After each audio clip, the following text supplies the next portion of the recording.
তো guys wheel চিপে কত বড় মাছ পড়েছে যে আমি মুখটা এরম করছি সেটাই আজকে তোমাদের দেখাবো, ঠিক আছে? তো দেখতে থাকো শেষ পর্যন্ত। তো আজকে দেখো একটা বড় মাছ বেঁধে গেছে। এটা চলছে পার্ট 2, ঠিক আছে? পার্ট 1-এ তোমরা দেখেছো কিনা জানি না, আগে দেখে আসতে পারো। আর এটা দেখে তারপর দেখতে যাবে, ঠিক আছে? এটা আগে দেখে নাও কত বড় মাছটা বেঁধেছে। দেখো আমি টেনে তুলতেই পারছি না। এই যে আমি এখন অনেক খেলানোর চেষ্টা করছি, ঠিক আছে? খেলিয়ে এবার ধারে এনেছি আমি মাছটাকে, তোমাদের তুলে দেখাচ্ছি। দাঁড়াও, এবার নারকেল গাছে যেতে হবে আমাকে। ওকে, মাছটাকে আমি উপরেই টেনে তুলতে পারছি না, যেন মাটির ভিতরে আস্তে আস্তে ঢুকে যাচ্ছে। এবার আমি নারকেল গাছে এই দেখো টেনে এবার তুললাম মাছটাকে। কত বড় দেখো শুধু মাছটা। ওকে, তো এত বড় মাছ দেখার জন্য তোমরা অবশ্যই লাইক সাবস্ক্রাইব করবে। এবার পার্ট 3 আসতে চলেছে। পার্ট 3-তে আরও অন্যরকম মাছ ধরেছি, ঠিক আছে? তো সেটা দেখার জন্য তোমরা অপেক্ষা করো।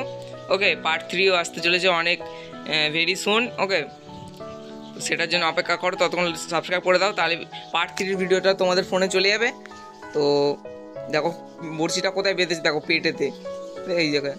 এই যে খুলে দিলাম বড়শিটা, আর দেখো মাছটা এবার ছেড়ে দেবো দেখিয়ে নিয়ে তোমাদের, আরও বড় করে তোমাদের দেখাতে হবে। ওকে, তাই ছেড়ে দিচ্ছি। তো অবশ্যই লাইক সাবস্ক্রাইব করবে মাছটার জন্য, আর একটা ভালো কমেন্ট করতে চাইলে করে দেবে। তো আজকের মতো এতটাই, বাই।